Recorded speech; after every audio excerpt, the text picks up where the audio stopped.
funny thing is that the most engagement I have ever gotten, the most back and forth I've ever had, and I've seen a lot of stuff online where people just do not like my content. It's from the videos I posted this spring and early summer about sports and playing on the queer, trans, and non-binary team here in the Metro Women's Soccer League. So I put those on a different platform. I'm just going to put them all into one here, one compilation, just on YouTube, just so that we can see it in one place. And as well, I'm kind of curious if the comments are going to be different here, because one thing I've learned about these people, like the people who really do not like that I post this or post anything for that matter, is that they will watch all the way to the end. They will take screenshots, they will take videos, they will repost stuff. Anyways, for your viewing enjoyment, here's me over the course of the last couple months playing soccer, having fun, and hanging out with my friends. Can you be trans and still like sports? Great question. Let me answer that for you. I posted something on Reddit this afternoon after I went to the Blue Jays game, and somebody asked the question of what the experience was like and if there were any issues. They then followed up to say they love sports, but they're afraid of what the reaction would be. And girl, I get it, because those first couple of NHL games I went to in different cities, I had panic attacks because I didn't know where the washrooms were. I was still very early in transition, and so that taught me, and I still do it 5 years later. Like, I went to the game here and I mapped out where the bathrooms were. So that's one thing I would say. Number two, I did have one bad experience once where somebody behind me was making transphobic jokes. They didn't know I was there with my brother. I turned around after a couple minutes and said, "This needs to stop." They stopped. At the end of the game, they then came up to me and apologized very sheepishly and shook my hand. End of story. So one, it shows me people think it's okay to do that because, well, we live in this cis-het, comp-het world where it's a joke. And number two, they've never probably met a trans person. Once they do, all that stuff melts away. So go watch your favorite game, go watch your favorite sport, go watch your favorite team and cheer them on. And I hope you have a great time. Because I know I sure did today when the Blue Jays won 6-0, 7-0. I lost track because I was counting the Caesars I had. Anyways, have a great day. I am playing soccer tonight in the Metro Women's Soccer League, and I'm super excited for the first game of spring soccer. When I first started transitioning, I was really worried and about a lot of things, and one of them was when I was asked to join a softball team. At the end of the day, though, 5 years later, what I've learned is that A, you can't argue with people committed to misunderstanding your existence, and B, it's a lot of fun. Like, you have to go out there on the field and try to find a better version of yourself, try and put the ball in the net, and do it with people working towards the same goal as you, and make new friends. So there are people out there better educated, more informed, who can give you a more precise explanation of trans women and high performance sports and all that and the politics behind it. I'm just someone in East Vancouver trying to go about my life and enjoy it. And at this point, at 45 years old, my biggest worry isn't a transphobe yelling at me or a piece of community legislation preventing me from playing soccer. It's, oh my God, how do I keep up with someone 20 years younger than me? And how do I do it in a way that I don't get injured? Anyways, soccer is life. Don't forget it. Have a great day. Hey, some transphobes found my last video this afternoon. It sucked. Wasn't a lot of fun, but I'm not going to let the haters get in the way of my trans joy or your trans joy. And here I am with the Rainbow Strikers. We are about to play a very young team, and that's great. And I think that's what it's all about, is just finding your joy, whatever that is. Kick a ball, run a base, just be yourself, and don't let anyone take that away from you, because trans is beautiful and soccer is life. Update number 1, sucking wind, 1-0 for the good folks. Update 2, still 1-0, sucking even more wind, but hashtag trans woman our women. Update 3, 1-0 at the half. Please listen to Britta. I just want the defense. Alright, well, I'm going to sub you off at the beginning. We have, so for the record, if you... I never changed that. Strikers on 3. 1, 2, 3. Strikers! Update 4, 5, still 1-0. And now, twinning with the captain. Update 6 is now 1-1. Just subbed off. We're actually playing against 11 plus 1 on this field, so it's a little hard. Penalty kick is a trip. It's not in slow motion, but that's the game. So 1-1. We still got a few minutes to play here. Let's see if I sub back in or not.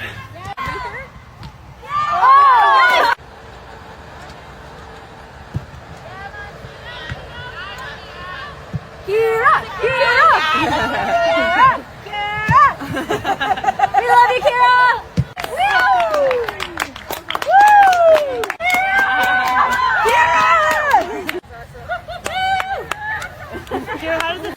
Thank you. Update 2-1. Scored an amazing goal by the ambitious player of the match. And we're done. Great game. Hey there, I am coming to you from Empire Fields in the heart of East Vancouver. It's a place of historical significance where the 4-minute mile was first broken at the British Empire Games. As well, it's a place of personal meaning because it's the home field for the Rainbow Strikers, the queer, trans, and non-binary team that I get to play on in the Metro Women's Soccer League. Also, it's where I was introduced to soccer by my father in the late 70s when the Vancouver Whitecaps played. So, I love this place. I get to play soccer on the same field that Pele played, Bobby Charlton played, great Canadian internationals like Carl Valentine and Bobby Leonarduzzi played as well. So there were a number of comments left by people who had concerns with the inclusion of trans and non-binary people on the sports field, whether that be me playing personally or at a high performance level. And I want to be really clear. Your opinion is unwelcome and unneeded. The only opinions I care about are the opinions of the 10 people on the field with me at any given moment. But sure, let's go through some of these points. So, A, the International Olympic Committee has permitted the inclusion of trans people for over 20 years. Go look up how many trans women have won medals during that time. So that was a decision based on science, on empirical data, and included impact of the affected people.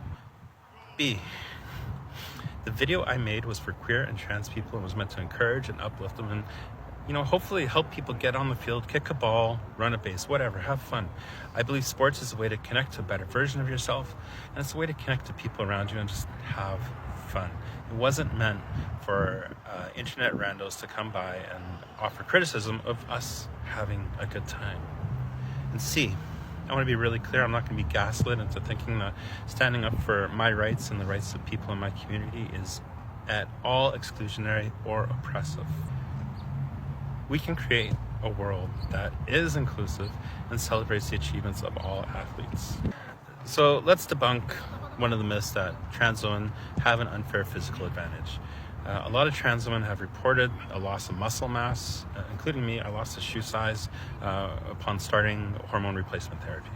In the last video about how I see in cisgender teammates and opponents a significant difference across the board in terms of speed, size, strength, and athleticism. And that goes for me too. So policy should be based on empirical data, and it should be from a position that includes input and is also compassionate for all the people involved, because when we break it out a bit, we can see how are people impacted by this. And it's not just some middle-class white trans woman from Vancouver.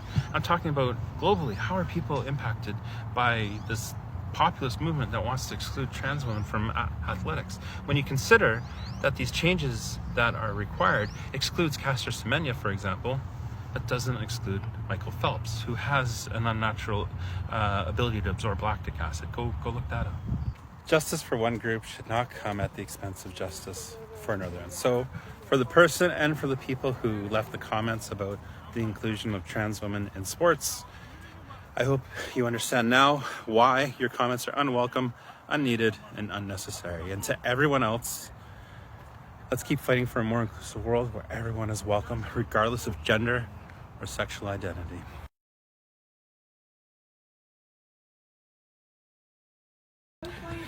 Wednesday night soccer, Rainbow Strikers to Metro Women's Soccer League, Van Tech, East Vancouver 1-0 for New Westminster United.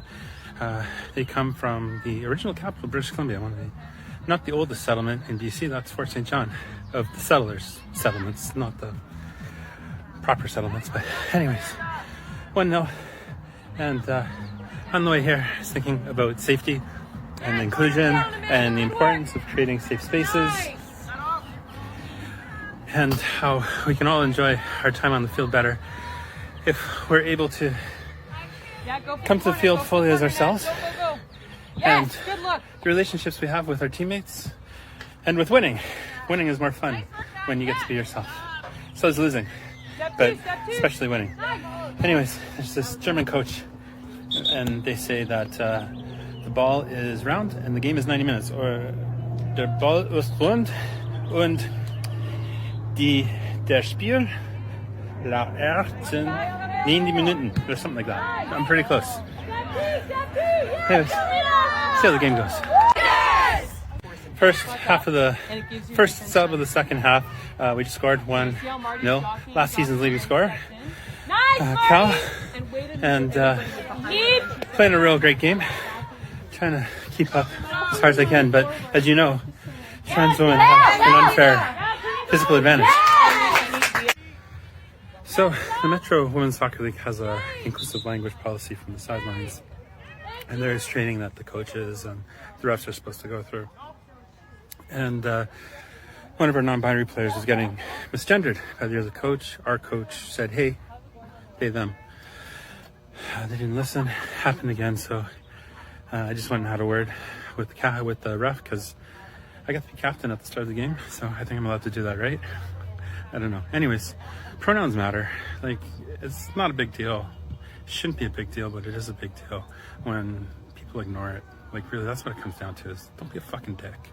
And if you're a fucking dick, don't be upset when people come and talk to you about it. Because, yeah, we get to identify the way we want.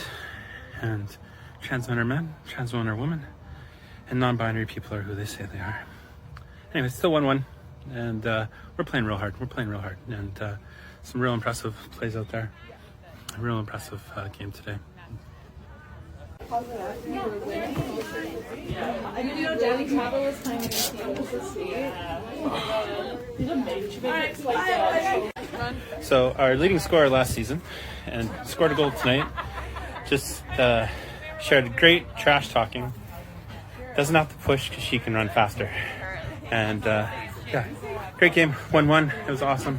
We talked to the ref after the game about the inclusive language policy, and he was super with the real captain. I was just filling in at the start of the game, but Amy had some really great things to say and is working with BC Soccer to help educate others. And what's great about a tie in a 1-1 world is we still have an aggregate goal here in the Metro Women's Soccer League. So anyways, that was that. And thanks, Monique, for coming out. Hope everyone enjoyed watching the Rainbow Strikers tonight.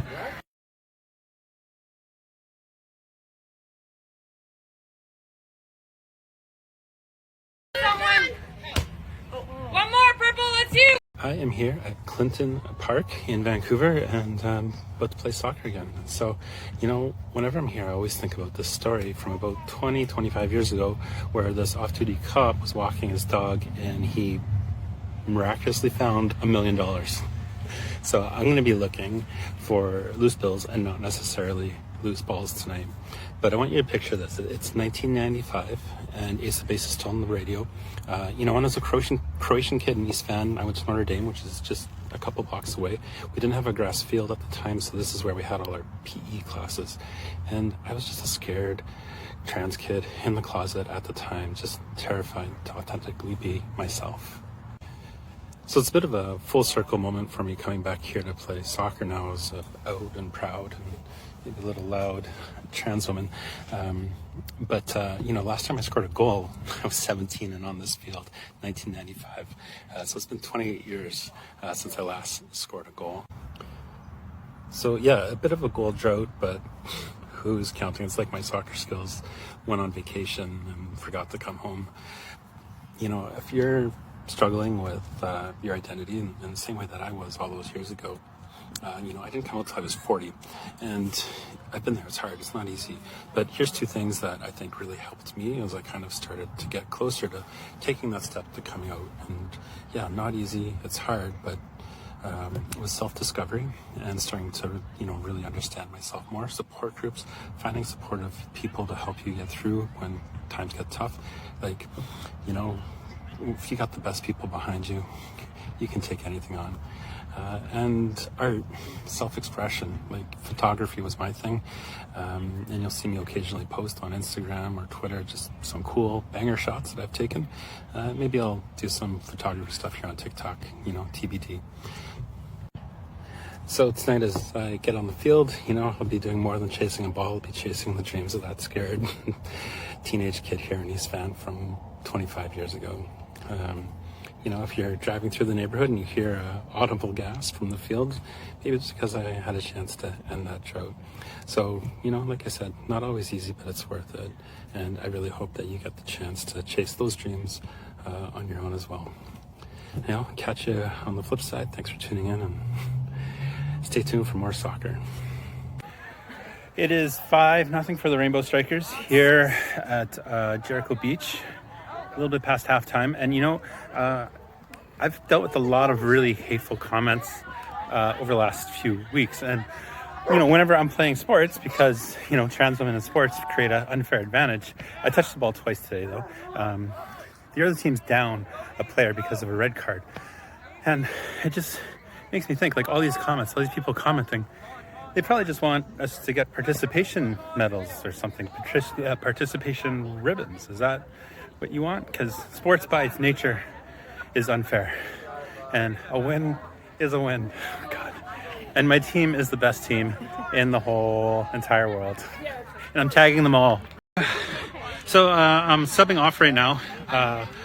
We're up 2-0, and I just wanted to talk about, like, every time I post about trans women in sports, I get hit with the same type of comments, and it's like, y'all, I've been doing this for 5 years online. I've heard it all before, and whatever source you get it from, whatever blog, whatever email, newsletter you get it from, it's always the same argument. So that's point number one. Point number two is your own sense of discomfort, and I think this is most evident is when you ask for proof and you're provided with proof, you move the goalposts each and every time. And if you look over here at the goalposts, they don't move when goals actually get scored. Something to consider. And finally, biology doesn't make a woman. Like, you reduce it down to this essentialist argument in philosophy, and you reduce women to their childbearing capacity. And, like, come on, it's 2023, and a woman is who a woman says they are. Anyways, trans women belong in sports.